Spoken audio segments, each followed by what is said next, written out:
Maqaa Abbaa, kan Ilmaa, kan Hafuura Qulqulluu, Waaqayyo tokko, Ameen. Kiristoosiin kiristaana, Waaqayyo Ilmaan, Ilmaan Waaqayyo kan Hafuura Qulqulluudhaan namoota furaa kan jedhamtan jaallatamtoonni maatii Waaqayyoo, abbootiin koo luboonni, obbolaan koo diyaaqonoonni guyyaa 48 cummaa Sillaasee kan argattan gatiin dhiigaa kan isiniif kaffalame kabajamtoonni jaallatamtoonni kiristaanonni akkasumas sagalee kana kan dhageessan marti keessanuu maqaa Waaqayyoo ulfaataatiinan nagaa isin gaafadhaa akkam jirtu akkamiyyoo nageessanii. Amiin. Galata Waaqayyoo jennee maqaa isaa galateeffannu kan nu gargaare tikseen keenya eegee yoonaan nu ga'e guyyaa har'aa kanattis guyyaa gaabbii nuuf kenne har'aa kan nu agarsiisa maqaan Waaqayyoo kan ulfaatee fi kan galatamu nuuf haa ta'u. Haati keenya qulqulleettii Dubroo Maariyaam Kiristoos hin deessee haadha fayyinaa kan nuuf taate maqaa ishee kan ulfaate nuuf haa ta'u. Ergamoonni, toloonni, raajonni, duukaa bu'oonni akka Waaqayyoo isaaniif kennetti kennaa Waaqayyoo isaan kabajeen kan kabajaman haa ta'an. Namootaaf jecha iccitiisaa kan soore iccitiisaa kan mul'isu Hafuurri Qulqulluun gidduu keenyatti argamee jecha iccitiisaa isa fagaate dhiyeessee isa dhokate mul'isee gidduu keenyatti argamee jecha iccitiisaa nu barsiisuun fedhaa fi jaalala isaa nuuf haa ta'u. Haati keenya qulqulleettii Dubroo Maariyaam eebba isheetiin hangafni ergamoota qulqulluu Mikaa'el kadhannaa isaatiin raajonni, toloonni, duukaa bu'oonni, wareegamtoonni araarsummaa isaaniitiin nu wajjin haa ta'anii anas Waaqayyo Hafuurri Qulqulluun arraba koo eegee natti fakkaateen kan dubbanne jecha iccitiisaa nu barsiisee nuuf haa ibsu. Anas natti fakkaateen kan dubbanne Waaqayyo arraba koo naa eegu isinis kadhannaa keessan ni yaadadha. Ani Diyaaqoon Asfaw Abdiisaan jedhama. Kan waliin barannu akka fedha Waaqayyootti qo'annaa kitaaba qulqulluuti. Har'a kutaa tokkoffaa ilaalla. Qo'annaan kitaaba qulqulluu yookiin immoo koorsiin qo'annaa kitaaba qulqulluu kun bakka gurguddaa afuritti qoodna. Innis boqonnaa tokko, boqonnaa lama, boqonnaa sadii, boqonnaa afur jennee kan qoodnudha. Boqonnaa tokko jalatti kan nuti ilaallu waa'ee qo'annaa kitaaba qulqulluuti. Kana keessatti immoo kitaaba qulqulluu jechuun maal jechuudha? Maaliif qulqulluu jedhame? Akkasumas seenaa kitaaba qulqulluu ilaalla. Seenaa kana keessatti immoo eenyutu jalqaba barreesse, yoom, eessattii fi afaan maaliitiin barreeffame kan jedhuu fi gara afaanota birootti yoom jijjiirame kan jedhu akkasumas gara biyya keenyatti akkamitti dhufee fi kitaaba qulqulluu ilaalla. Boqonnaan lama qabiyyee kitaaba qulqulluuti. Kana keessatti immoo kutaa gurguddaa lamatti qoodamu isaanis kakuu durii fi kakuu moofaa jenneeti. Kitaabota kakuu durii kana keessaa kutaa gurguddaa afuritti qoodamu isaanis kitaabota seeraa, kitaabota seenaa fi kitaabota faaruuf ogummaa fi arfaffaan immoo kitaaba raajotaati. Kitaabota seenaa gaafa jennu seeraa gaafa jennu kitaabota seeraa shanan yookiin immoo seera uumamaa, seera ba'uu, seera leewwotaa, seera lakkoofsaa fi seera keessa deebiiti.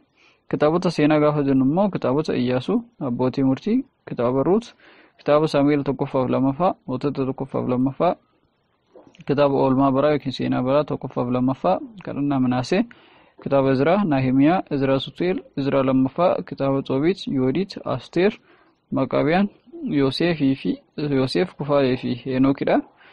Kitaabota faaruu fi ogummaa gaafa jennu immoo kitaaba Iyyoob, faaruu Daawit, kitaaba fakkeenyaa, kitaaba Horiisaa, kitaaba Lallabaa, weedduu hedduu caalu, kitaaba ogummaa fi kitaaba Siiraakidha.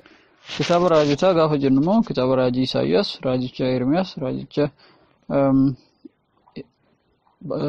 Hisqeel, boo'icha Ermiyaas, haftee Ermiyaas, kitaaba Baarok, kitaaba Daani'el, Soosinnaa, kitaaba kadhannaa Soosinnaa, kadhannaa ijoollee sadanii, haftee Daani'el, kitaaba raajicha Hoosee, Amoos, Milkiyaas, Iyyu'eel, Abdiyyuu, Yoonaas, Naahom, Inbaaqom, Soofooniyaas, Hagee, Zakkaariyaasii fi kitaaba raajicha Milkiyaas jennee kan qoonnudha.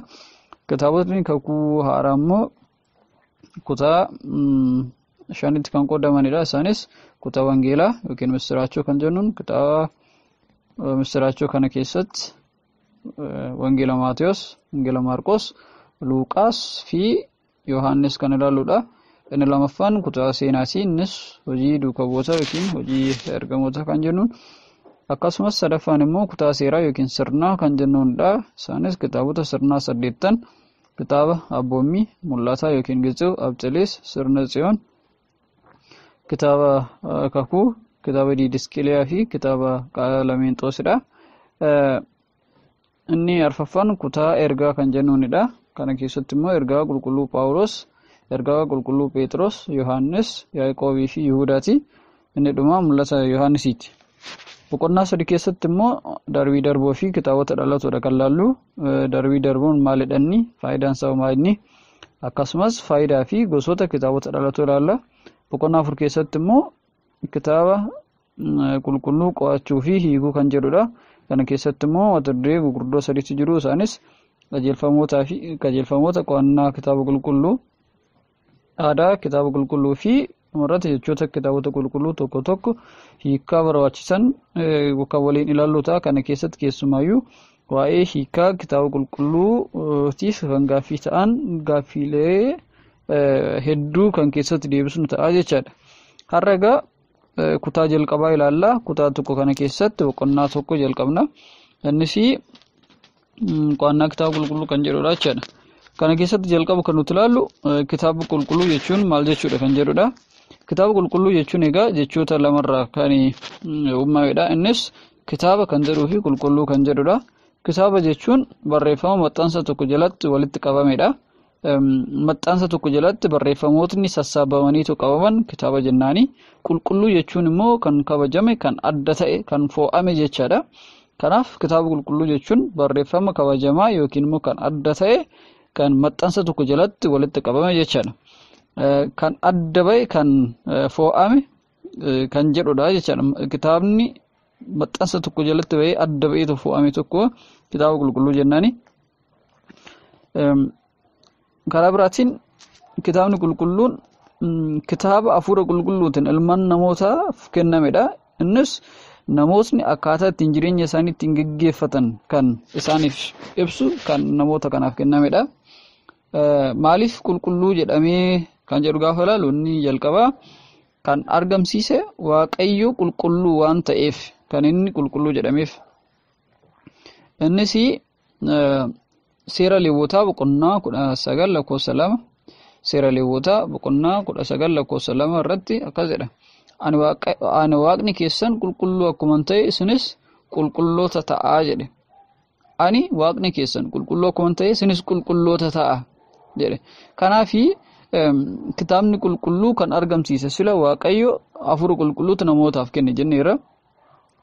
Kanaaf isinis qulqulloota ta'a akkuma jedhee ilmaan namootaatiif kan kitaabicha argamsiise Waaqayyoodha. Waaqayyo qulqulluu waan ta'eef ani qulqulluudha jedhee akkuma dubbate jechaadha. Akkasumas ergaa Phexros isa jalqabaa boqonnaa 1 lakkoofsa 15 irrattis akkasuma jedha. Kan isin waame qulqulluu akkuma ta'e isin immoo jireenya keessaniin qulqulloota ta'a. Kan isin waame qulqulluu akkuma ta'e jedheera. Kanaaf kan Waaqayyo qulqulluu ta'uusaa kan agarsiisu ta'a jechaadha. Inni kabiraa namoota gara qulqullummaatti waan geessuufi. Innis kitaaba qulqulluu irratti akkas jedha. Mul'ata Yohaannis boqonnaa 2 lakkoofsa 7 irratti jecha raajii kitaaba kanaa kan eegu eebbifamaadha. Eebbifama gaafa jennu qulqulluudha jechaadha. Kanaaf jecha raajii sana eeguunsa jecha kitaabarra jiru sana eeguun maal godhaa? Namoota qulqulluun taasisaa, eebbifamoota ni taasisaa jechaadha. Kanaaf qulqulluu jedhame. Inni sadaffaan namootni qulqulloonni hafuura Waaqayyoon kaka'anii waan barreessaniif.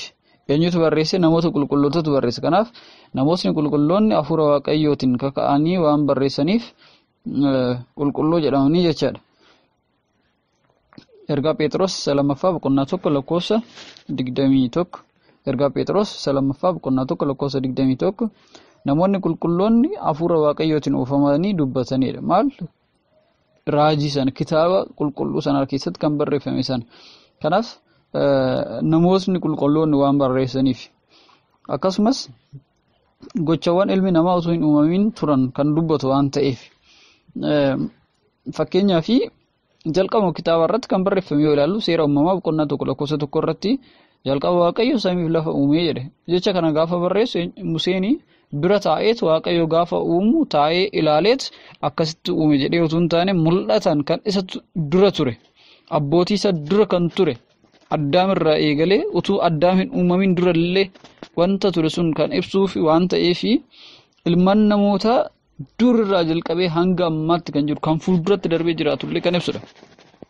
Kanaaf gochawwan ilmi namaa utuu hin uumamin kan turan waan dubbatu waan ta'eef akkasumas gochawwan gara fuulduraatti ta'an waan dubbatuuf keessumaayyuu kitaaba raajotaa baay'ee isaanii yoo ilaallu bara isaanii san keessatti Kiristoos ni dhalata jedhanii abdiidhaan dubbataa turan. Kanaafis maal ta'ee jechi isaan eegaa turan suni kan raajonni raajan sun fuulduratti ni ta'a jedhanii kan isaan dubbatanii bara kakuu moofaa keessatti nu biratti immoo ta'eetu mul'ate. Bara kakuu haaraa keessatti dhiifama. Bara kakuu haaraa keessatti immoo nu biratti ta'ee mul'ate.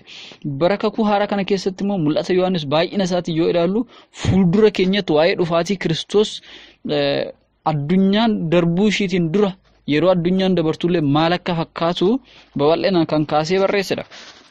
Kanaaf gochawwan fuulduratti ta'an tokko shakkii tokko malee waan ibsuu fi kitaabni qulqulluu jedhamee jechaadha. Akkasumas warra dubbatanii fi dhaga'anis waan eebbisuuf kitaabni qulqulluu waan kan jedhameef mul'ata Yohaannis boqonnaa 1:3 irratti kitaaba qulqulluun dubbisuun eebba ni argamsiisaa jedha. Kitaaba qulqulluu dubbisuun eebba ni argama gaafa jennu namootni dubbisan sun eebba argamsiisa. Kitaaba qulqulluu dubbisuun mataansaa eebba argamsiisa jechaadha. Inni kabiraa barri kan hin jijjiirre waan ta'eef wangeela Maatewos boqonnaa 24:25 irratti laftii fi samiin ni darba jechi koo garuu hin darbu jedhe. Barri san jijjiiruu jechaadha kitaaba qulqulluu kan. Akkasumas kabaja qulqulloota waan dubbatuuf dhumarratti kabajni qulqulloota maal akka fakkaatu wanta dubbatuuf jechaadha. Kitaaba qulqulluu qopheessuu keessatti ga'een hafuura qulqulluu maalidha gaafa jennu kakaasuu fi waamuudha inni jalqaba. Namootni akka raajii dubbatan akka barsiisan kakaasuu fi waamuun ga'ee hafuura qulqulluuti namoota fo'achuudha jechaadha. Namootni suni akka isaan adda ba'anii fo'aman taasisuudha. Kitaaba raajicha Ermiyaas boqonnaa 1:5 kitaaba raajicha Ermiyaas boqonnaa 1:5 irratti akkas jedha. Jechi Waaqayyoo gara koo akkas jedhaa dhufe. Garaa haadha kee keessatti utuu si hin hojjetin si beeka. Gadameessa keessas utuu hin ba'in si filadheera. Jedhee Ermiyaasin filateera. Sun maal jechuudha? Namni kun raajii akka ta'uuf mana Waaqayyoo akka tajaajiluuf uummata saba Israa'el akka gaggeessuuf kan isa filateera. Gadameessa haadha isaanii keessa namootni filataman namootni 3 ni jiru. Namoota 4 dhiifama. Namootni 4 filatamaniiru. Isaan keessan jalqabaa akkuma sila kaasnee kitaaba raajicha Ermiyaas irratti kan barreeffame raajicha Ermiyaasidha. Inni kabiraa Yaaqoob ilma Yisaaq, Yohaannis Cuuphaa fi Saa'ol isa Xarsees jennee kan beeknudha. Inni lammaffaan akka qalbeeffatan taasisuudha. Ga'een hafuura qulqulluu namoota san keessatti qalbeeffannaa kennuufidha. Namootni akka qalbeeffatan taasisuudha. Sadaffaa irratti immoo ibsuudha. Sammuun ilmaan namaa xiqqaa ta'uu isaatiin hojii Waaqayyoo beekuu hin danda'u. Kanaaf gargaarsa Waaqayyoo isa barbaachisa. Gargaarsi Waaqayyoo sun immoo maal godhaa fi sammuun isaa sun banamee akka inni jecha sun hubatu isa taasisaa jechaadha. Inni kabiraa akka barreessisan taasisuudha. Barreessisiisuudha jechaadha. Fi dhumarratti eeguudha. Jecha sana eeguu har'a akka ga'u taasisuun ga'ee hafuura qulqulluuti. Akkasumas faayidaa kitaaba qulqulluu gaafa ilaallu bakkee gurguddoo lamattidha kan nuti ilaallu. Hafuuraa fi fooniif jennee jechaadha. Hafuuraaf maal fayyada gaafa jennu inni jalqabaa bu'uura barnoota amantaati. Amantaan tokko kan irratti gaggeeffamu barnootni amantaa tokko kan ittiin hundaa'u hafuura qulqulluu irratti dhiifama kitaaba qulqulluu irrattidha. Kana jechuun Waaqayyoon beekuudhaaf amantaan tokko nu barbaachisa. Abboommiiwwan kurnan gaafa ilaallu Waaqayyo ilmaan namootaaf kan kenne tokko amantaan tokko kun kanarratti hundaa'e jedhee akkuma kenne jechaadha. Akkuma wangeela Maatewos boqonnaa 22 irratti barreeffames Waaqayyo gooftaa kee jaalladhu jedhee gaafa kenne inni kun abboommiin sun kan irratti barreeffameeru hafuura qulqulluutiin kitaabota qulqulluu irratti jechaadha. Inni lammaffaa jireenya hafuurawaatiif kan inni fayyadu qajeelcha jireenyaati. qajeelcha jireenyaa si gaafa jennu egaa jechoota namni deebisuu hin dandeenye tokko gaaffiiwwan ilmaan namootaa keessatti deebisuu hin dandeenye tokko waan deebisuu danda'uuf fakkeenyaaf eessaan dhufe maaliifan dhufe eessattan deema amma maalirran jira jechoota kan amma ilmaan namootaa deebisuu hin danda'an eessaan dhufe gaafa jennu fakkeenyaaf jallee isaarraa dhuftee jechuu danda'a garuu immoo eessan naqa gaafa jedhu dhuma isaarratti asumarratti akka haftuuttidha saayinsiin kan dubbatu garuu immoo maaliifan dhufe kan jedhu kanarratti immoo beekamu kanaafi akka saayinsiitti qoratamee kan deebi'uu hin dandeenye addunyaan dura kan ture har'as kan uumame ilmaan namootaati ol kan ta'e tokko waan ibsuuf inni kabira qajeelcha tajaajilaati kan nu uume kan nu eeguu fi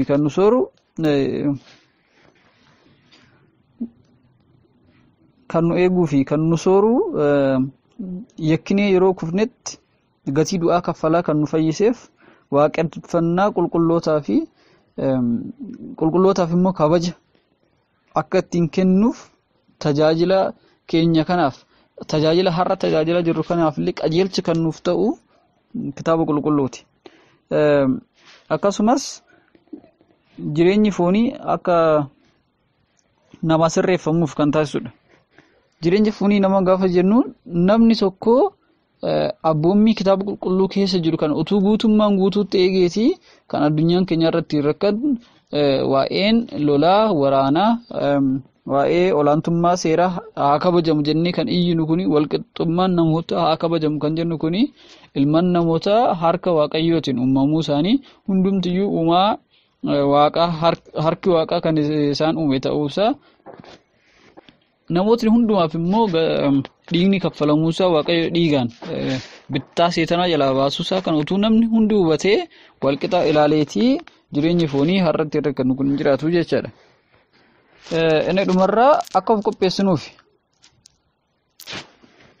egaa faayidaan kitaaba qulqulluu hafuurawaaf jennee kaasni keessa akka of qopheessinuuf gaafa jennu maaliifi jireenya fuulduratti dhufuuf akkaataa ittiin jiraachuu qabnu kan nu agarsiisu waan ta'eef keessumaayyuu Kiristoos dhufaatii isaa irratti bara dhumaa gaafa dhufu gaaffii inni nu gaafatu gaaffiiwwan shanan san yoon beela na soortaniittu yoon dhibame na gaafattaniittu yoon dheebodhe na obaaftaniittu jedheetu gaaffii inni gaafatu sanaaf akka har'a of eeggannu akka har'a teenyeetu of qopheessinu kan nu gaggeessu waan ta'eef jireenya fooniif immoo maalinni faayidaansaa kan jennu kaleessa kan tureef har'a kan jirus boru kan dhufuufis faayidaa guddaa tokko nuuf kenneera.